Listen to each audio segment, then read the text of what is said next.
فيلم ديب رايسنج. سفينة سياحية ضخمة فيها أغنى أغنياء العالم بتتعرض لهجوم من وحش عملاق بيقتل كل الركاب اللي فيها، بس المفاجأة بتحصل في الآخر.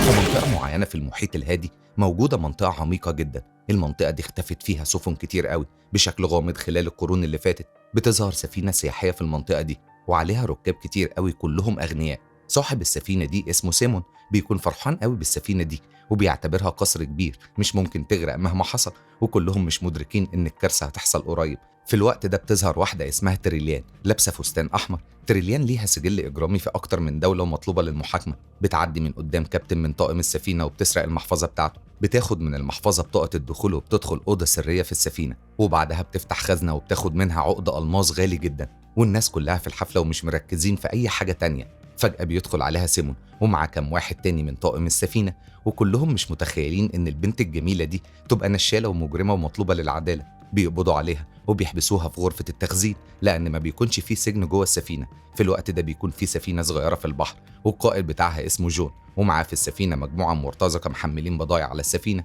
في الوقت ده المساعد بتاعه جوي بيكتشف إن البضايع دي اللي محملينها العصابة صواريخ قوية جدا. العصابة بيشوفوه وهو بيفتش في الصناديق فبيمسكوه بيفضلوا يضربوا فيه وبيكونوا عاوزين يقتلوه. بيجي جون في الوقت المناسب وبينقذه منهم وبيهددهم إن أي حد هيقرب منه هيقتلهم. بعدها جوي بيقول له إنهم محملين صواريخ كتير تكفي إنها تدمر حامل الطيارات ومعاهم أسلحة كتير. جون بيقلق جدا وبيحس إن في حاجة كبيرة هتحصل، والعصابة دي بيخططوا لهجوم قوي بس مش عارف فين وليه. في السفينة السياحية شخص مجهول بيدخل غرفة التحكم وبيعطل كل أنظمة السفينة وبيحصل لها شلل في كل حاجة، والمهندسين مش عارفين إيه اللي حصل فجأة للسفينة ولا عارفين يسيطروا عليها. فجأة بيكتشف واحد من طاقم السفينة مخلوق عملاق بيقرب من السفينة بسرعة، وفجأة المخلوق ده بيضرب السفينة بكل قوته.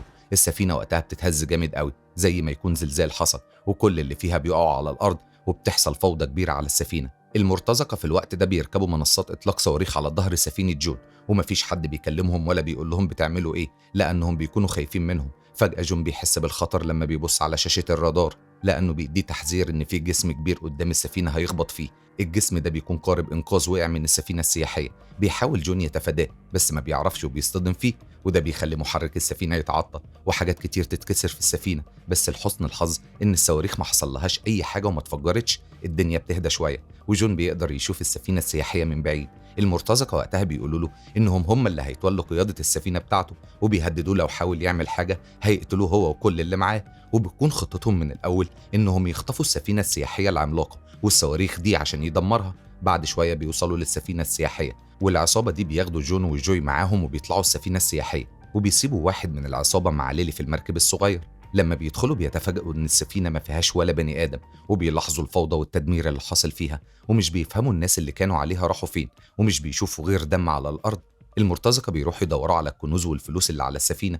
ليلي في الوقت ده بتكون موجودة على سفينة جون بتصلح الحاجات اللي اتدمرت بسبب الاصطدام اللي حصل. وقتها بتظهر قدامها في المية جثة واحد وبتتصدم من المنظر المرعب ده. في نفس الوقت ده تريليان اللي كانت محبوسة في غرفة التخزين بتصحى وما بتكونش عارفة أي حاجة عن اللي حصل. بعدها بتقدر إنها تفتح باب الغرفة دي وتخرج منها وبتروح تدور على الكنوز اللي موجودة. في الوقت ده المرتزقة بيقبضوا عليها وهانوفر قائد المرتزقة بيستجوبها عشان يعرف منها الناس اللي على السفينة راحوا فين وإيه اللي حصل. بيحاول واحد منهم يفتح المصعد، فجأة لما بيفتحوا واحد بيضربه في راسه بفاس وبيقتله. المرتزقة بيضربوا عليهم نار وبيقتلوهم كلهم، وما بيكونش فاضل منهم غير سيمون بس. سيمون بيكون خايف وبيقول لهم في وحوش مفترسة ضخمة على السفينة قتلت كل الناس. هانوفر ما صدقش الكلام ده واعتبره كلام فارغ وبيكذب عليه. واحد من المرتزقة وقتها بيلاحظ ان المية بتتحرك قوي زي ما يكون في حاجة فيها بتحركها. بيحاول يتأكد من اللي موجود في المية، بس فجأة حاجة بتطلع من المية وبتسحبه وبيختفي. العصابة أخيرا بتدرك إن في وحوش في المية وبتبتدي الوحوش دي تخطف واحد ورا التاني من المرتزقة وتقتلهم. بيتجمعوا كلهم بسرعة في المصعد وبيكونوا خايفين قوي من الوحوش دي، وبسبب إن عددهم كبير المصعد بيقع بيهم، ومن حسن حظهم بيقدروا يخرجوا من المصعد. وفجأة بيلاقوا نفسهم قدام عدد كبير قوي من الجثث زي ما يكونوا في فيلم رعب. شكل الجثث بيكون مرعب قوي في كل مكان، وكلهم عبارة عن هياكل عظمية، كأن في حد بياكل لحمهم وبيسيبهم هياكل عظمية، والدم بيكون في كل مكان، وكلهم بيكونوا في حالة صدمة مش مصدقين اللي شايفينه. في الوقت ده بيعرفوا إن الرعب لسه ما انتهاش، لما فجأة وحش بيبتدي يخبط في البيبان والحيطان الحديد ويدمرها. بس فجأة كل ده وقف وحصل هدوء شديد، فقرر جون وهانوفر يتأكدوا إن الوحش مشي ولا لأ. فجأة وهم ماشيين واحد منهم بيدوس على راس جثة، فالوحش بيسمع الصوت وبيبتدي يدمر في الحيطان تاني، فبيضربوا عليه نار كتير جدا، وفي النهاية خرجوا من المكان بسرعة. بعدها بيروحوا مكان آمن يقعدوا فيه، وبيكتشف جون إن سيمون والمرتزقة كانوا متفقين على كل حاجة من البداية. سيمون عليه ديون كتير، واتفق مع المرتزقة إنهم يهجموا على السفينة ويدمروها، وبعدها يغرقوها عشان يوهم شركة التأمين إنها حادثة طبيعية، وياخد فلوس التأمين على السفينة. وفي المقابل المرتزقة ياخدوا كل المجوهرات والفلوس من الناس، وده لأنه اكتشف إن السفينة اتكلفت فلوس كتير قوي، ومهما اشتغلت السفينة مش هتجيب التكاليف اللي صرفها. وبنعرف إن سيمون هو اللي دمر كل أجهزة وأنظمة السفينة في البداية. بيفكروا إنهم يبعتوا إشارة استغاثة، بس للأسف كل الأنظمة متدمرة، وكمان السفينة بعيدة قوي، وأي حد هيحاول ينقذهم هياخد وقت طويل على ما يوصل لهم. بيفضلوا يتكلموا ازاي يقدروا يهربوا من السفينة دي، بس للأسف الوحش في الوقت ده بيهجم عليهم، وقبل ما يقتل جوي بيكتشفوا انه ضخم جدا، وفي اللحظة دي بيضربوا عليه نار كتير قوي، والطلقات بتخترق جسمه، وبيخرج منه هيكل عظمي الواحد من المرتزقة اللي كان بلعه من شوية، بس بيكون لسه ما ماتش وجسمه كله متاكل ومتدمر. وده كان أبشع مشهد يشوفوه في حياتهم.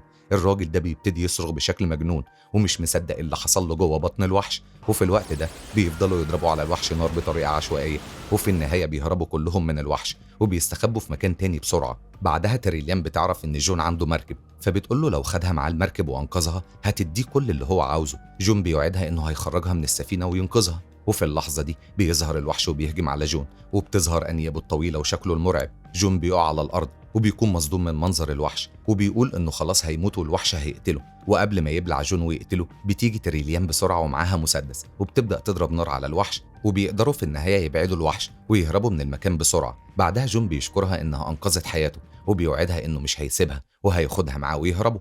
واحد من طاقم السفينة الوحش بيمسك رجله، وبيفضل يصرخ عشان حد منهم يجي وينقذه بسرعة قبل الوحش ما يبلعه. بيجيله جون وتريليان بسرعة وبيحاولوا إنهم يخرجوه من بق الوحش وينقذوه، بس للأسف الوحش بيخرج وبيبلعه قدامهم كلهم. بيترعبوا من الوحش وبيضربوا عليه نار كلهم، وبيجبروه إنه يهرب ويسيبهم. سيمون بيقول لهم معلومات عن الوحش بترعبهم أكتر، بيقول لهم احتمال كبير إن اللي بيشوفوه من الوحش ده جزء صغير منه مش الوحش كله، وأكيد الكائن ده ضخم جدا. بعد كلام كتير بيقرروا إنهم يوصلوا لمركب جون ويهربوا كلهم قبل ما الوحش يخلص عليهم واحد ورا التاني. بس الطريق الوحيد اللي يقدروا يوصلوا منه للمركب مغمور بالمية، واحتمال الوحش يكون موجود فيه. عشان كده بيقرر جون وهانوفر إنهم ينزلوا في المية ويتأكدوا بنفسهم الوحش موجود ولا لأ، والباقي قعدوا مكانهم لحد ما يندهوا عليهم من الناحية التانية ويروحوا لهم. وهم جوه المية بيكتشف هانوفر دراع واحد ميت، فبيترعب قوي لأن ده معناه إن الوحش قريب منهم جدا. بس جون بيسحبوا بره المية بسرعة. فجأة الوحش بيقرب من المجموعة التانية، وبنشوف دراعاته الكتيرة قوي اللي بتكون عبارة عن مجسات طويلة جدا وقوية جدا. بيقفلوا الباب بسرعة قبل ما يوصل لهم، بس الوحش بيكون قوي وبيدمر الباب الحديد وبيهجم عليهم. بيضربوا عليه نار كتير جدا وبيدمروا دراعات كتيرة منه. الوحش مش بيقف وبيستمر في الهجوم عليهم، وعشان كده بينطوا كلهم في المية واحد ورا التاني. بس ماسون بيكون حظه وحش قوي، والوحش بيهجم عليه في المية وبيقتله قبل ما يخرج للناحية التانية. بس في اللحظة الأخيرة بيفجر فيه قنبلة كانت معاه. بعدها بيتجمعوا كلهم في مكان واحد وبيعملوا خطة عشان يهربوا من السفينة. في اللحظة دي الوحش بيقدر إنه يعرف مكانهم، وظهرت دراعاته ورا موليجان، وكلهم شايفين اللي بيحصل ومش قادرين يتكلموا من كتر الخوف. وساعتها بيهربوا كلهم واحد ورا التاني. موليجان بيدرك اللي بيحصل وبيلف وراه وبيهاجم الوحش بكل قوته بالبندقية اللي معاه، وبيقدر يدمر أجزاء كتير قوي من جسم الوحش وبيجبره يهرب من قدامه. موليجان بيفرح قوي إنه انتصر على الوحش وخلاه يهرب من قدامه، بس في الوقت ده بتظهر مجسات الوحش تاني من وراه وبيهجم عليه وبيبلعه، ومش بيكون فيه فرصة إنه يهرب من قدامه. بعد كده بنكتشف إن الوحش ده ذكي جدا، لأنه بيقفل لهم كل الأبواب اللي بيحاولوا إنهم يطلعوا منها ويهربوا، وكل طريق يحاولوا يهربوا منه بيقفل لهم الباب قبل ما يخرجوا منه. وده لأنه عاوز يحبسهم في مكان واحد عشان يكون سهل عليه يفترسهم، وبيكون هدف الوحش إنه يحبسهم في منطقة مقدمة السفينة. بيعرفوا إن الوحش ذكي جدا وعاوزهم يروحوا مقدمة السفينة، بس مش بيفهموا ليه المكان ده بالذات. سيمون وقتها بيعرفهم الطريق اللي يوديهم لمقدمة السفينة. بيمشوا بهدوء جدا لحد ما بيوصلوا هناك، لما وصلوا ودخلوا مقدمة السفينة بيتصدموا لأنهم بيشوفوا أكتر مشهد مرعب في حياتهم. بيشوفوا مئات الجثث والهياكل العظمية في المكان ده، ودول بيكونوا جثث كل الناس اللي كانوا على السفينة اللي افترسهم الوحش وجمعهم في مكان واحد، لأنه بيفترس الواحد وبيمتص لحمه وبعدها بيرجعوا مرة تاني هيكل عظم. فجأة بيسمعوا صوت غريب جاي من تحت المكان ده، وساعتها بيظهر الوحش الضخم من البحر وبيهجم عليهم، وده بيعمل فيضان كبير قوي بيملى السفينة بالمية. ما بيكونوش قدامهم غير إنهم يهربوا من المكان بسرعة قبل الوحش ما يوصل لهم ويفترسهم. سيمون بيهرب وبيقفل على نفسه الباب وبيرفض يدخلهم معاه. في نفس الوقت هانوفر وجوي بيجروا بسرعة في المية والوحش بيجري وراهم. في اللحظة دي هانوفر بيضرب جوي بالمسدس في رجله وبيوقعه وبيهرب هو بسرعة. وفي آخر لحظة قبل الوحش ما يوصل لجوي بيدخل جوه أوضة وبيقفل الباب بسرعة على نفسه. بعدها بيوصل جوي لأوضة تانية عشان يرتاح، وهو قاعد بيلاقي إيد بتمسكه من كتفه. بيكتشف إنه هانوفر اللي ماسكه وبيكون باين على وشه الخوف والرعب. بيكتشف وقتها إنه في بق الوحش وبيفترسه ببطء. جوي بيديه المسدس عشان يقتل نفسه ويرحم نفسه من العذاب والألم، فبياخد منه المسدس وبيضرب على جوي نار عشان يقتله. بس جوي بيهرب بسرعة من المكان ومش بتحصل له حاجة. بعدها هانوفر بيقرر يقتل نفسه،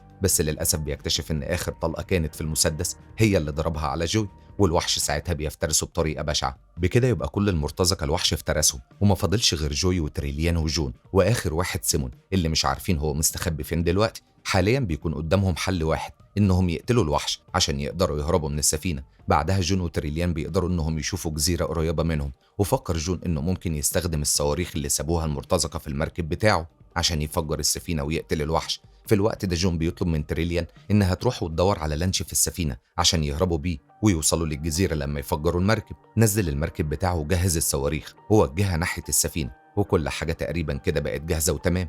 وبعد ما خلص كل حاجة راح يدور على تريليان ويجيبها ويهربوا. وقتها السفينة الكبيرة ابتدت تتهز جامد قوي لأن الوحش قدر إنه يخترق السفينة من تحت ويدخل جواها، وساعتها بنكتشف شكله وحجمه الحقيقي وبيكون عبارة عن اخطبوط ضخم جدا. بيفكر جون وتريليان يهربوا بعد ما شافوا حجم الوحش الحقيقي. وقتها الوحش بيمسك جون بدراعاته وبيكتفه. بيحاول جون إنه يفلت منه بس للأسف ما بيقدرش، وخلاص بيقرر إنه يستسلم للوحش لأن مفيش أي فرصة ينقذ نفسه أو يهرب منه.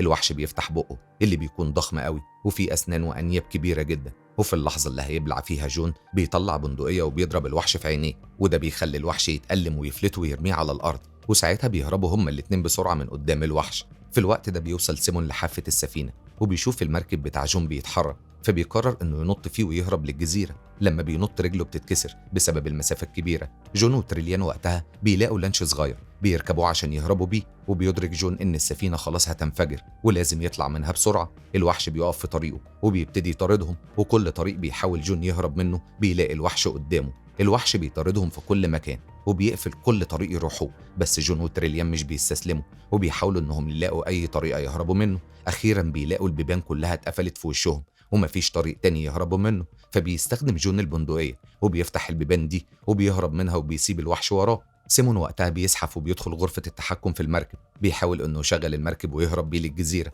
بس للأسف ما بيعرفش لأن جون ظبط المركب على التشغيل التلقائي وما بيعرفش سيمون يعمل ايه وقتها. بيحاول أكتر من مرة يغير اتجاه المركب بس للأسف المركب بيخبط في السفينة والصواريخ بتنفجر.